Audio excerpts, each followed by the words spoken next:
മക്കളെ പാൻക്രിയാസ് രോഗികൾ, ഷുഗർ രോഗികൾ, അതുപോലെ തന്നെ ആന്തരിക അവയവങ്ങൾക്ക് കേടുപാടുകളുള്ളവർ, ഓപ്പറേഷൻ നിശ്ചയിച്ചിരിക്കുന്നവർ, അവന് വാതരോഗികൾ,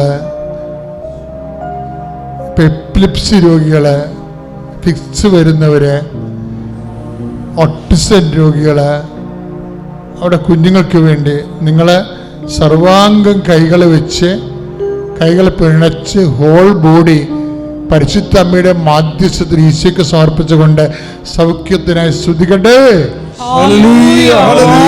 കർത്താവിന്റെ ഉന്നതമായ നാമത്തില് സഭയുടെ അധികാരത്തെ കുരിശടയാളത്തില് 36 വർഷം ഞാൻ അർപ്പിച്ച കൃപാന്റെ യുഗതയാണ്. കൃപാസ്ഥാനത്താറെ ജീവനോടെ പ്രത്യക്ഷപ്പെട്ട മാതാവിന്റെ മാധ്യസ്ഥത്തില് പിതാവിന്റെയും പുത്രന്റെയും പരിശുദ്ധാത്മ നാമത്തില് നിങ്ങൾ സൗഖ്യം പ്രാപിക്കട്ടെ. I command you in the name of Jesus Christ to be healed. Hallelujah, hallelujah, hallelujah. യേശുവേ, യേശുവേ, എല്ലാ രോഗികളെയും സമർപ്പിച്ച് പ്രാർത്ഥിക്കുന്നു. സാക്ഷികളായി ഉയർത്തണമേ എന്ന് പ്രാർത്ഥിക്കുന്നു. ഈശോയെ സ്പർശിക്കണമേ എന്ന് പ്രാർത്ഥിക്കുന്നു. ഹല്ലേലൂയ, മഹത്വം, ഹല്ലേലൂയ, ഹല്ലേലൂയ. യേശുവേ നന്ദി. Praise the Lord. Praise the Lord. മക്കളെ, ഇനി പ്രാർത്ഥിക്കാൻ പോകുന്നത് ഭൗതിക ജീവിതത്തിൻ്റെ സമ്മർദ്ദങ്ങളിലും പ്രതികൂലമായ ജീവിത സാഹചര്യങ്ങളും തടസ്സങ്ങൾ ദോഷങ്ങൾ കിടക്കുന്നവരുടെ വിടുതലിന് വേണ്ടിയാണ് പ്രാർത്ഥിക്കുന്നത്. ഇത് നിങ്ങൾ കാത്തിരുന്ന ഒരു പ്രാർത്ഥനയാണ്. ഇതിലെല്ലാ വിഷയവും പെടും. നിങ്ങൾക്കറിയാം, മാതാവ് സമയഘടികാരം നെഞ്ചിൽ ചാർത്തി 2004 പ്രത്യക്ഷപ്പെടുമ്പോൾ ദുരന്തമുണ്ടാകാൻ പോണ് പ്രാർത്ഥിക്കണമെന്നാണ് പറഞ്ഞത്. അതിൽ ജീവിതത്തിൻ്റെ എല്ലാ ദുരന്തങ്ങളും പെടുന്നുണ്ട്. അതാണ് ഈ സാക്ഷ്യങ്ങൾ കേൾക്കുമ്പോൾ മനസ്സിലാകും. എല്ലാം അമ്മ റെസ്പോണ്ട് ചെയ്യുന്നത് കാണാം. അതുകൊണ്ട് തന്നെ ജോലിയില്ലാത്തവരെ, ജോലി തടസ്സം കിടക്കുന്നവരെ, വിസ ലഭിക്കാത്തവരെ, ഓഫർ ലെറ്റർ പോലും ലഭിക്കാത്തവരെ, ഓഫർ ലെറ്റർ ലഭിച്ചവർക്ക് അക്കോമഡേഷൻ കിട്ടാത്തവരെ, ഓഫർ ലെറ്റർ ലഭിച്ചവർക്ക് പരീക്ഷ പാസ്സാകാത്തവരെ, പല പ്രാവശ്യവും തോറ്റുപോയവർ, IELTS, MOH, ഹാദ്, OET, അതുപോലെയുള്ള PT എക്സാംസ്, പ്രൊഫഷണൽ എക്സാം, മത്സര പരീക്ഷകൾ, PSC, അങ്ങനെയുള്ള എല്ലാ പരീക്ഷകളെയും അവിടെ അനുകൂലമായ റിസൾട്ടിന് വേണ്ടി കൊതിച്ച് പ്രാർത്ഥിക്കുന്നവരെ, കണ്ണീരോടെ പ്രാർത്ഥിക്കുന്നവരെ, അവരെല്ലാം ഇപ്പോൾ ഓർത്ത് പ്രാർത്ഥിക്കാൻ പോകുന്നത്. ജപ്തി നടപടി നേരിടാൻ പോകുന്നവരെ, മരിയൻ അറ്റാച്ച്മെൻ്റ് എന്നും പറഞ്ഞ പ്രാർത്ഥനയുണ്ട്. അതാണ് ജപ്തി നടപടിക്കെതിരെ ഉള്ളത്. നിങ്ങളുടെ പുരയിടം, വസ്തുവകൾ, സാവരജംഗ വസ്തുക്കൾ അമ്മയുടെ സംരക്ഷണത്തിൽ സമർപ്പിച്ചുകൊണ്ടുള്ള സമർപ്പണ പ്രാർത്ഥനയാണ് മരിയൻ അറ്റാച്ച്മെൻ്റ് എന്ന് പറഞ്ഞു. ജപ്തിക്കാർ വരുമ്പോൾ ഞാൻ ആ പ്രാർത്ഥനയാണ് പ്രാർത്ഥിക്കണത്. അതൊക്കെ ഇനിയുള്ള കാലങ്ങൾ ഇതുപോലെ നരകം പിടിച്ചൊരു കാലമാണെന്ന് കോവിഡിന് മുമ്പ് തന്നെ അമ്മ സൂചന നൽകിയായിരുന്നു.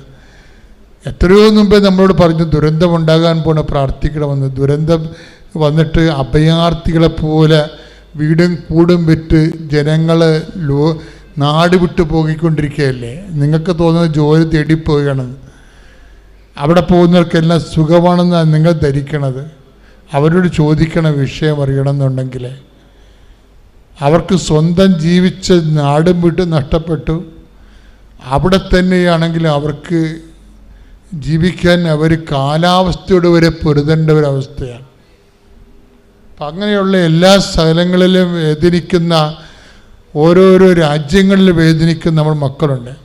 അവർക്ക് വാടക വീട്ടിൽ ഇപ്പോഴും താമസിക്കുന്നവർ, വീട് കിട്ടാത്തവർ, വീട് വാങ്ങിക്കാൻ നിവൃത്തിയില്ലാത്തവർ, അവരെല്ലാവരും ഇപ്പം നമ്മൾ ഓർക്കുകയാണ്. നാട്ടിൽ തന്നെ വീടില്ലാത്ത എത്രയോ പേരാണ് ഓരോ ദിവസം കൃപാസനത്തിൽ വരണത്.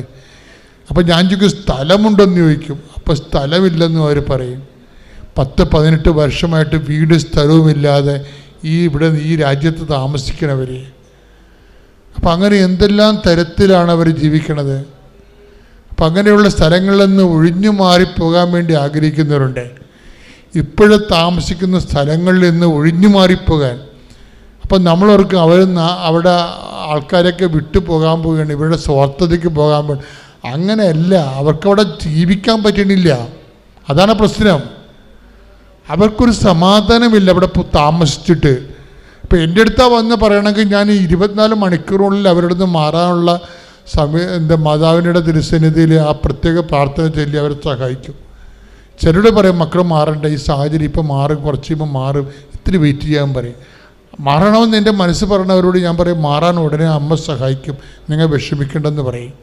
അതെന്താ സംഭവിച്ചു കഴിഞ്ഞാൽ ഇതൊക്കെ ഒരു ആവശ്യമാണ്, മനുഷ്യന്മാരുടെ ആവശ്യമാണ്. സ്ഥലവും സമയവും ഒക്കെ ദൈവത്തിൻ്റെതല്ലേ. ഇപ്പോൾ ദൈവം ചൂണ്ടിക്കാണിക്കുന്ന സ്ഥലങ്ങളിലേക്ക് നമ്മൾ ഷിഫ്റ്റ് ചെയ്യുമ്പോഴായിരിക്കും ചിലപ്പോൾ നമ്മൾ അവിടെ നിന്ന് രക്ഷപ്പെട്ട് വരേണ്ടത്. അപ്പം അങ്ങനെ എന്തെങ്കിലുമൊക്കെ ആഗ്രഹമുണ്ട്, അങ്ങനെയുണ്ട്. ഇപ്പം പിന്നെ ജീവിക്കുന്ന ഇടക്ക് അവിടെ താമസിക്കുന്ന ആൾക്കാരെ പിടിക്കാതെ മനുഷ്യത്വമില്ലാതെയും സ്നേഹമില്ലാതെയും മാറുന്നവരുണ്ട്. അവിടെ കൂടെ ദൈവം ഉണ്ടാകത്തില്ല. അപ്പോൾ നിങ്ങൾ അത്രയും റിസ്ക് എടുക്കേണ്ട കാര്യമില്ല. പക്ഷേ നിങ്ങൾക്ക് ജീവിക്കാൻ പറ്റാത്ത അവസ്ഥ ഉണ്ടെങ്കിൽ തീർച്ചയായിട്ടും നിങ്ങൾ മാറണം. നിങ്ങൾ ചിലപ്പോൾ മറ്റുള്ളവർ ജീവിപ്പിക്കാത്ത പാർട്ടി ആയിരിക്കും, അങ്ങനെയാണെങ്കിൽ പണിയായിരിക്കും. അതെല്ലാം നിങ്ങൾ ചിന്തിക്കണം, മനസ്സിൽ ചിന്തിക്കണം. ക്രിസ്തുവിനെ പ്രവർത്തിക്കാൻ പറ്റുന്ന ഫോർമാറ്റായിട്ട് നിങ്ങൾ റീഫോർമാറ്റ് ചെയ്യാൻ വേണ്ടി പ്രത്യേകം ശ്രദ്ധിക്കണം. അപ്പോൾ ഈ വിഷയങ്ങളെല്ലാം ജോലി, വീട്, വിവാഹം, മക്കളുടെ പഠനം, അങ്ങനെയുള്ള എല്ലാ വിഷയവും, സാമ്പത്തികമായ കടങ്ങൾ, വിവാഹം നടക്കാത്ത അവസ്ഥ, മക്കളില്ലാത്ത അവസ്ഥ, അവരെല്ലാവരും കണ്ണീരോടെ കൈ ഉയർത്തിക്കൊണ്ട് കർത്താവ് തിരുസന്നിധിയിൽ മാതാവിൻ്റെ മധ്യസ്ഥത ഈശോയോട് പ്രാർത്ഥിക്കട്ടെ, സ്തുതിക്കട്ടെ. എൻ്റെ കർത്താവേ, ഞാൻ അങ്ങയുടെ മക്കൾക്ക് വേണ്ടി കണ്ണീരോടെ പ്രാർത്ഥിക്കുന്ന, ഇവിടെ കൈ ഉയർത്തുന്നവരും ഓൺലൈൻ കൈ ഉയർത്തി പ്രാർത്ഥിക്കുന്ന ഒരു കുഞ്ഞിനെ പോലും ഈ കൈവിട്ട് കളയലെന്ന് പ്രാർത്ഥിക്കുന്നു. കർത്താവേ, നിന്റെ തിരുമുറുപാടുന്ന വലതുകരം, ആണിപ്പെടുന്ന അത്ഭുതകരം മക്കൾ പാർക്കുന്നിടങ്ങളിലും താമസിക്കുന്നിടങ്ങളിലും ജോലി ചെയ്യുന്ന ഇടങ്ങളിലും എവിടെയാണ് മക്കൾക്ക് ഓരോ തരത്തിലുള്ള പ്രയാസവും പ്രാരാബ്ദവും അനുഭവിക്കുന്നത് അവിടെയെല്ലാം ദൈവത്തിൻ്റെ കൃപ നിറഞ്ഞു നിൽക്കാൻ ഇടയാക്കണം പ്രാർത്ഥിക്കുന്നു. കർത്താവിൻ്റെ ഉന്നതമായ നാമത്തെ അമ്മയുടെ മാധ്യസ്ഥത്തെ സകല പുണ്യാളന്മാരെ സാക്ഷി നിർത്തിക്കൊണ്ട് കൃപാസ്ഥാനത്താരെ ജീവനോടെ പ്രത്യക്ഷപ്പെട്ടുകൊണ്ട് ദുരന്തമുണ്ടാകാൻ കൊണ്ട് പ്രാർത്ഥിക്കണമെന്ന് പറഞ്ഞ മാതാവിൻ്റെ വാക്ക് ഉൾക്കൊണ്ടുകൊണ്ട് പ്രാർത്ഥിക്കുന്നു. എല്ലാ ദുരന്തങ്ങളും യേശു ക്രിസ്തുവിന്റെ നാമത്തിൽ പ്രാർത്ഥിക്കുന്ന മക്കളെന്ന് വിട്ടുമാറട്ടെ, ശ്രുതിക്കട്ടെ.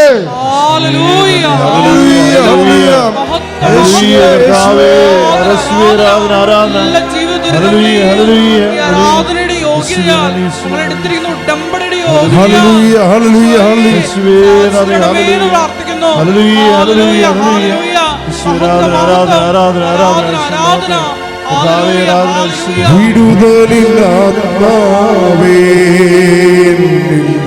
നിറയണമേ,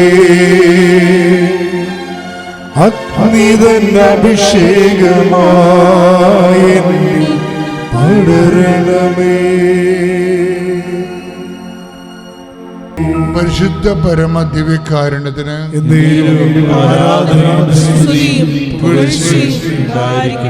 മക്കളെ ഇതുപോലെ ശ്രദ്ധിക്കുക. ഈ ഇത്തരം ദൈവസ്നേഹമില്ലാതെ ആണ് നിങ്ങൾക്ക് വേണമെങ്കിൽ ഈ ഉടമ്പടിയുടെ കാര്യങ്ങൾ ചെയ്യാൻ പറ്റും. ഒരു ദൈവസ്നേഹവും ഇല്ലാതെ സാങ്കേതികമായിട്ട് ന്യൂമറിക്കലായിട്ട് ചെയ്യാൻ പറ്റും. ചില ആൾക്കാർ ഞാൻ പറഞ്ഞിട്ടില്ലേ, പത്രം കൊടുക്കണതൊക്കെ എണ്ണി കൊടുക്കും. 4 ഇനി 4 പത്രമായി, ഇനിയിപ്പോൾ 5ാമത്തത് അത് ഇവിടെ കൊടുക്കുമാവും. അപ്പോൾ ഇന്ന് ചോറിന് തല ചൊറുക്കും. അപ്പോൾ ഇങ്ങനെ കൊടുക്കണ ആൾക്കാരില്ലേ, ഇത് എണ്ണി ഒപ്പിച്ച് കൊടുക്കണമെന്ന് പറഞ്ഞു. അവർക്ക് ദൈവസ്നേഹമില്ല. അവർ ഉടമ്പടി എടുത്തതിൻ്റെ പേരിൽ ഈ ആരൊക്കെ പറഞ്ഞിട്ട് എന്തൊക്കെ ചെയ്ത് കൂട്ടുകയാണ്. ആരൊക്കെ പറഞ്ഞിട്ട് എന്തൊക്കെ അവർക്ക് പേഴ്സണൽ കൺവിക്ഷൻ ഇല്ല, പൂർണ്ണ ബോധ്യമില്ല. പൂർണ്ണ ബോധ്യമില്ലാത്തപ്പോൾ എന്താ സംഭവിക്കാൻ പോകണമെന്ന് ചോദിച്ചു കഴിഞ്ഞാൽ ഈ വക്രത ഉണ്ടാകും കൂടുതൽ. നിങ്ങൾക്ക് ബോധ്യമില്ലെങ്കിൽ പിന്നെ നിങ്ങൾക്കുണ്ടാകാൻ പോണത് വക്രതയാണ്. വക്രത എന്ന് പറയുന്നത് വളവ്. അതുപോലെ തന്നെ വക്രത ഉണ്ടാവും. പിന്നെ എന്താണ് ഇതിൻ്റെ കൂടെ ഉണ്ടാകുന്നത്? അവിശ്വസ്തതയുണ്ടാകും. നിങ്ങൾക്ക് ദൈവസ്നേഹമില്ലെങ്കിൽ ഒന്നും ഉണ്ടാവത്തില്ലെന്ന് നിങ്ങൾ ധരിക്കരുത്. നിങ്ങൾക്കുണ്ടാവും, വക്രതയുണ്ടാവും. എന്താ സാഹചര്യത്തിൽ ദൈവത്തെ എങ്ങനെ പറ്റിക്കാം, ദൈവത്തെ എങ്ങനെ സൂത്രപ്പണി കൊണ്ട് കണ്ണി പൊടിയിടാം, ചെയ്യാൻ പോണ ശുശ്രൂഷയെ എങ്ങനെ ലോകത്തിൽ ചെയ്യാൻ പറ്റും. എന്നിട്ട് ഇപ്പോൾ തന്നെ ഞാൻ ഉദാഹരണത്തില്ല, ബന്ധുക്കളെ പോയി കാണുക. രോഗികളെ കാണാൻ പറഞ്ഞ സ്ഥിതിക്ക് നമ്മൾ ഏറ്റവും അടുത്തുള്ള ബന്ധുക്കളെ പോയി കണ്ടിട്ട് വെറുതെ ചുമ്മാ അവിടെ ഇരുന്ന് എന്തെങ്കിലുമൊക്കെ വർത്തമാനം പറഞ്ഞ് പിരിഞ്ഞു പോവുക. ബന്ധുക്കളാണ്, അതാണ് ശ്ലോകത്തിൽ കഴിക്കണമെന്ന് പറയുന്നത്. അപ്പോൾ രോഗികളെ കണ്ടെന്ന് പേരുമാകും, ദൈവത്തിൻ്റെ കണ്ണി പൊടിയും വിട്ട്. ഇതിന് വക്രതയെന്ന് പറയും. വക്രത. ചില ആൾക്കാരൊക്കെ ജീവിതത്തിൽ ഉടമ്പടി എടുത്തില്ലായിരുന്നെങ്കിൽ അവർ കുറച്ചുകൂടി രക്ഷപ്പെട്ടു പോയേനെ. എന്താ കാര്യം? ഇവരുടെ വക്രത പുറത്ത് വന്നില്ലേ ഇപ്പം? അതാണ് പ്രശ്നം. ഉടമ്പടി എടുത്തപ്പോൾ ദൈവത്തിൻ്റെ മുമ്പിൽ നിങ്ങൾ വക്രതയുള്ളവരായി മാറി. അവിശ്വസ്ത കാര്യം എന്ന് വെച്ചാൽ അവർ ഇപ്പം തന്നെ പത്രം തന്നെ എത്രയോ മനുഷ്യരാണ് പത്രം. ഇപ്പോൾ കഴിഞ്ഞ ദിവസങ്ങളിൽ ഞാനീ പറഞ്ഞ ഗ്രീൻ അവരുടെ പേര് മേരി ഗ്രീൻ, അവരോട് പറഞ്ഞു, അവരോട് ഈ പത്രം കൊടുത്തുകൊണ്ട് നടന്നപ്പോൾ മറ്റുള്ളവർ അവരോട് പറഞ്ഞു, ഇങ്ങനെ എന്തെങ്കിലും കാര്യങ്ങൾ നേടാൻ വേണ്ടി എന്തെങ്കിലും കാര്യങ്ങൾ ദൈവത്തോട് ചെയ്യുന്നതിൽ ഞാൻ വിശ്വസിക്കണില്ല എന്ന് അവരോട് എതിരഭിപ്രായം പറഞ്ഞു. അപ്പോൾ ഉടനെ ഇവർ തിരിച്ചു പറയും. എന്താ പറയണത്? അങ്ങനെയല്ല, നിങ്ങൾ ഉടമ്പടി എടുത്താൽ നിങ്ങൾക്ക് മനസ്സിലാകും, അതിങ്ങനെ പത്രം കൊടുക്കുകയും വാങ്ങിക്കുകയും ചെയ്യുന്ന പരിപാടിയല്ല, അതൊരു ജീവിത രീതിയാണെന്ന്. അതാണ് വിഷയം. അവർക്കൊരു ബോധ്യമുണ്ട്.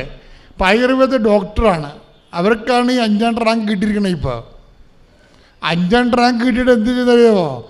അവർക്ക് ദൈവത്തെക്കുറിച്ചുള്ള കോൺസെപ്റ്റ് ഭയങ്കര സീരിയസ് ആയത് കാരണം ദൈവം ഇവരെന്നാ ചെയ്തിരിക്കണം? സർജറി കൊടുത്തിരിക്കും. സർജറിക്ക് 2 സീറ്റ് ഇന്ത്യയിലുള്ളൂ. ആയുർവേദക്കാർ സർജറിക്ക് പോയപ്പോഴല്ലേ പണ്ട് MBBSകാർ സമരത്തിന് പോയത്. സർജറി ഇപ്പോഴും ഉണ്ട്. ആയുർവേദത്തിൽ സർജറി കിട്ടാൻ പാടാ. 2 സീറ്റോ 3 സീറ്റേ ഉള്ളൂ. 5ാം റാങ്ക് കയറത്ത് കിട്ടത്തില്ല. 2ാം റാങ്ക് 1ാം റാങ്കുമാണ് സർജറി കിട്ടണത്. പക്ഷെ അമ്മ ഇവർക്ക് സർജറി കൊടുത്തിരിക്കണം. എന്താ കാര്യം? ഇവർക്ക് ബോധ്യമുണ്ട് സംഭവങ്ങളാണ്. നമുക്ക് ഒരു നല്ല ബോധ്യമുണ്ടെങ്കിൽ ദൈവം സത്യമായത് കാരണം നമ്മളെ സഹായിക്കാൻ ദൈവത്തിന് വരെ ഓപ്ഷനില്ല. കൈയടിച്ച് കർത്താവിനോട്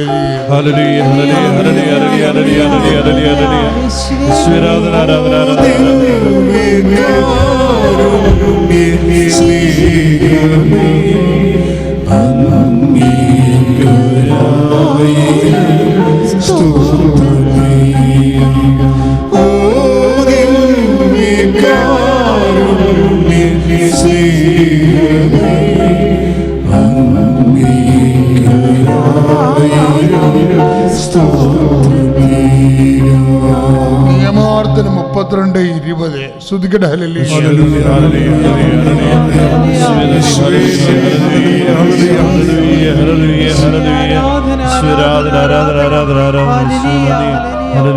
നിയമാവർത്തനം 32:20 അവിടുന്ന് പറഞ്ഞു, അവരിൽ നിന്ന് എൻ്റെ മുഖം ഞാൻ മറയ്ക്കും. ചില ഉടമ്പടിക്കാരെ കുറിച്ച് പറഞ്ഞിരിക്കണം, കണ്ടല്ലേ? ചില ഉടമ്പടി ചെയ്ത ആൾക്കാരെ കുറിച്ച് പറയണത്. നിയമാവർത്തനം 32:20 എന്താ പറഞ്ഞിരിക്കണത്? അവരിൽ നിന്ന് എൻ്റെ മുഖം ഞാൻ മറയ്ക്കും. അവർക്ക് എന്ത് സംഭവിക്കുമെന്ന് എനിക്ക് കാണണം. അവർ വക്രവും അവിശ്വസ്തവുമായ തലമുറയാണ്. അത് വക്രതയാണ് പ്രശ്നം. ഇതിൻ്റെ ഉടമ്പടി വന്നിട്ട് വക്രത കാണിക്കരുത്. വക്രത എന്ന് പറഞ്ഞാൽ എന്താണ്? വക്രതയുടെ കൂടെ വരേണ്ട സംഭവമാണ് അവിശ്വസ്തത. 32:20 അതാണ്. വക്രത കാണിക്കുന്നവർ അവിശ്വസ്തതയും കാണിക്കും. മനസ്സിലായി? വക്രത കാണിക്കുന്നവർ എന്ത് ചെയ്തും അവിശ്വസ്തത കാണിക്കും. അപ്പോൾ എന്താ വക്രത എന്ന് പറയണത്? കർത്താവിനോട് പറഞ്ഞിട്ടുള്ള കാര്യങ്ങളെ നമ്മൾ വെള്ളം ചേർത്ത് നമുക്ക് പറ്റുന്ന പരുവത്തിലേക്ക് അത് താഴ്ത്തിക്കൊണ്ടുവരും. അത് വക്രത എന്ന് പറയുന്നത്. പക്ഷേ മനസ്സിലായില്ലേ മക്കളെ? ശ്രദ്ധിക്കണേ, ഞാൻ നിങ്ങളെ വഴക്ക് പറയുകയല്ല, നിങ്ങൾ രക്ഷപ്പെടാൻ വേണ്ടി സംസാരിക്കുകയാണ്. കാര്യം ഈ കാലഘട്ടങ്ങളിൽ ദൈവം ഉടമ്പടി നൽകിയത് ഈ വിശുദ്ധ മന്ദിരത്തിലാണ്. അപ്പോൾ ദൈവം ഇവിടെ 24 മണിക്കൂറും കുടികൊള്ളുകയാണ്. 10,000-ങ്ങളാണ് ഓരോ മാസവും എന്തൊരു വിശുദ്ധ ജീവിതത്തിലേക്കും സാക്ഷ്യ ജീവിതത്തിലേക്കും വരണത്. പണ്ടൊക്കെ നിങ്ങൾക്കറിയാമല്ലോ, ഒരു ധ്യാനം കൂടിയാൽ എന്തെല്ലാം പാടാ. പിന്നെ നവീകരണ ധ്യാനം കഴിഞ്ഞാൽ പിന്നെ വളർച്ചാ ധ്യാനം കഴിഞ്ഞാൽ ആന്തരിക സൗഖ്യ ധ്യാനം കഴിഞ്ഞാൽ പ്രാർത്ഥന അനുഭവ ധ്യാനം വരദാനങ്ങളുടെ ധ്യാനം, അത് കഴിഞ്ഞ് കൗൺസിലിംഗ് കോഴ്സ് ശുശ്രൂഷ കോഴ്സൊക്കെ കഴിയുമ്പോഴാണ് ഒരു മനുഷ്യൻ വല്ലതുമൊക്കെ ദൈവത്തിന് വേണ്ടി ചെയ്യാനുള്ള ബോധ്യം കിട്ടുന്നത്. ഇത് വേണ്ടല്ലേ. ഇപ്പോൾ ഒരാഴ്ചക്കുള്ളിൽ ആളങ്ങടെ മാറുകയല്ലേ, ദൈവം മാറ്റുകയല്ലേ. കൈ അടിച്ച് കർത്താവ്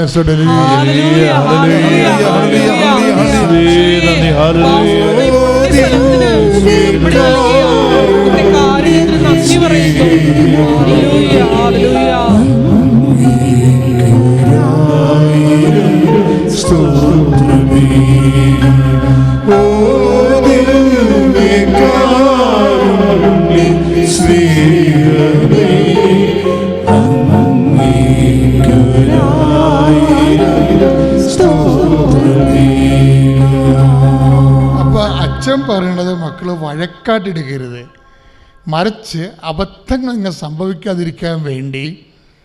ഒന്നാമത്തേൽ നിങ്ങൾക്കറിയാമല്ലോ,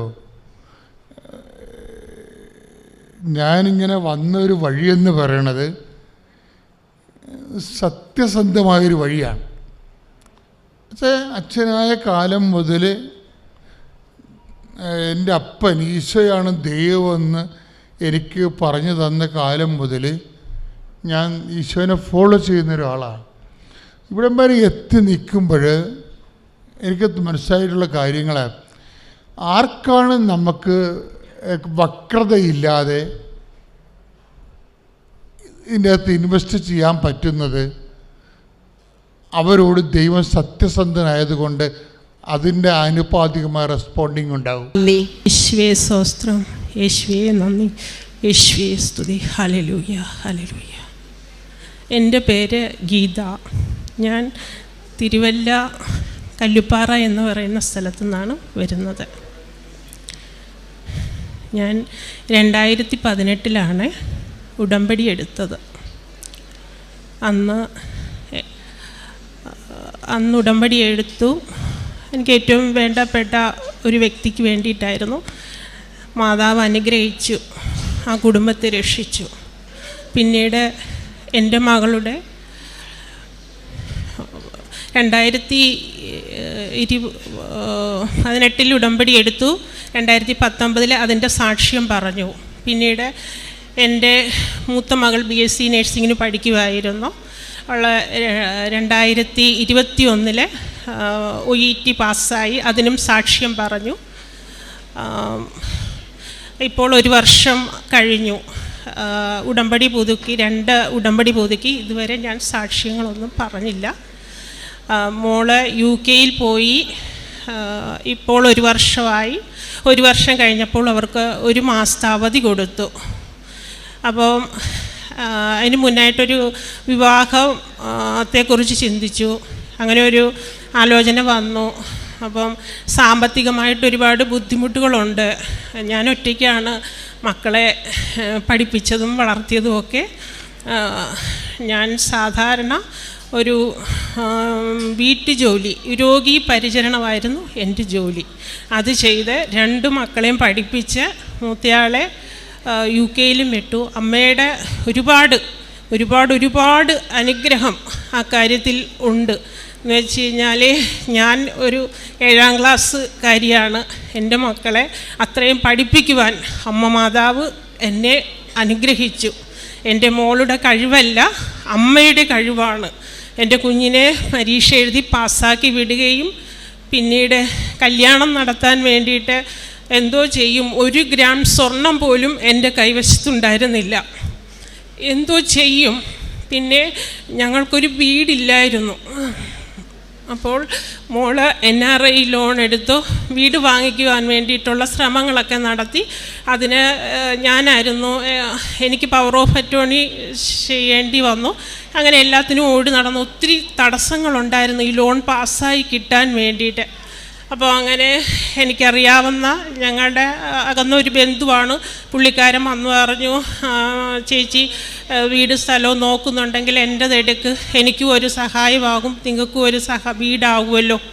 അപ്പോൾ ഞാൻ പുള്ളിയോട് പറഞ്ഞു, എനിക്ക് എൻ്റെ മോളുടെ വിവാഹം നടത്തണം, ഈ ലോൺ പാസ്സായി കിട്ടി നിങ്ങളുടെ അക്കൗണ്ടിലേക്ക് പൈസ വരുമ്പോൾ എനിക്ക് എൻ്റെ കുഞ്ഞിൻ്റെ കല്യാണം നടത്തുവാൻ വേണ്ടി എനിക്കൊരു 5 ലക്ഷം രൂപ തന്ന് സഹായിക്കുമോ എന്ന് ചോദിച്ചു.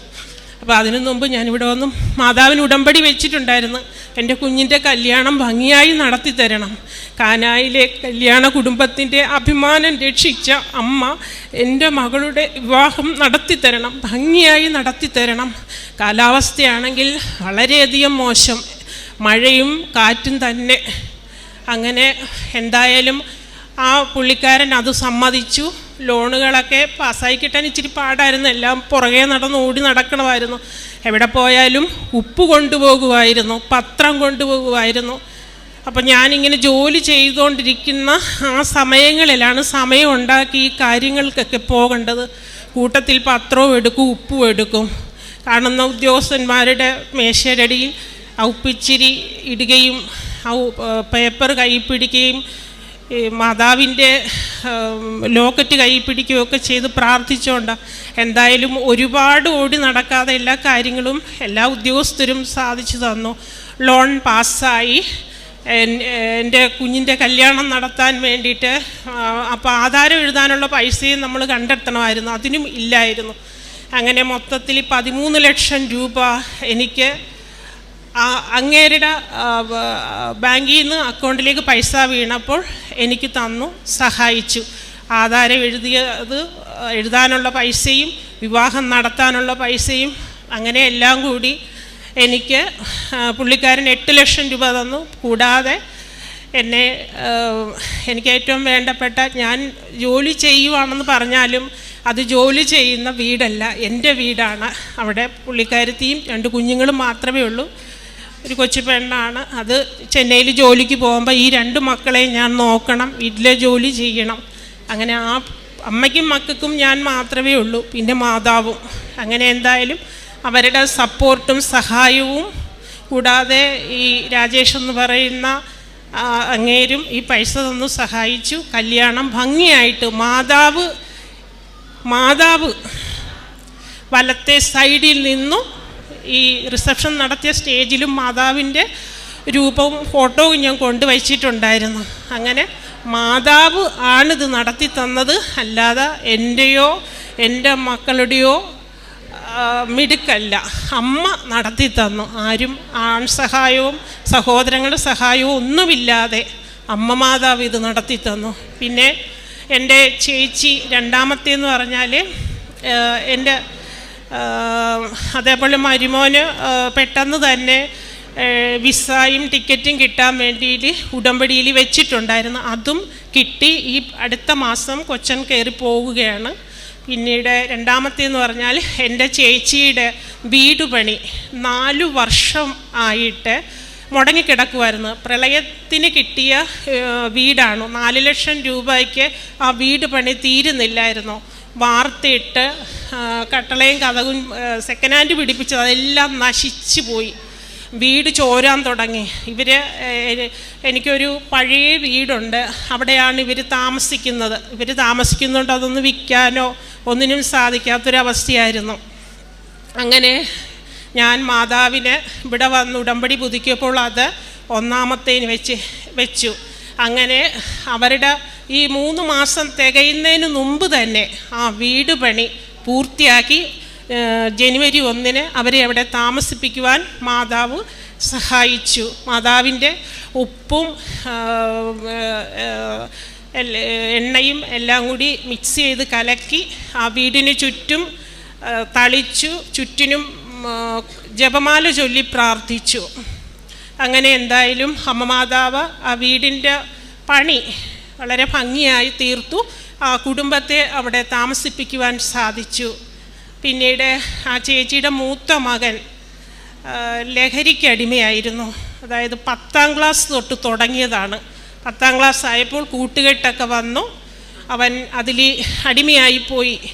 അങ്ങനെ എപ്പോഴും പ്രശ്നങ്ങളായി, ടീച്ചർക്ക്, നാട്ടുകാർക്ക്, വീട്ടുകാർക്കൊക്കെ തലവേദനയായി. അങ്ങനെ എന്തെല്ലാം ഉപദേശങ്ങളും, പോലീസുകാർ വന്നു പിടിച്ചുകൊണ്ട് പോകുക, അങ്ങനെ കഞ്ചാവിൻ്റെ പ്രശ്നങ്ങളൊക്കെ വന്നു. എപ്പോഴും കേസാണ്, എപ്പോഴും. പിന്നെ അവനൊരു പ്രശ്നമേ അല്ല അത്, അവൻ കൈവിട്ടു പോയി. കൗൺസിലിംഗ് നടത്തിയിട്ടൊന്നും ഒരു രക്ഷയില്ല. അങ്ങനെ 26 വയസ്സ് തികയാറായി.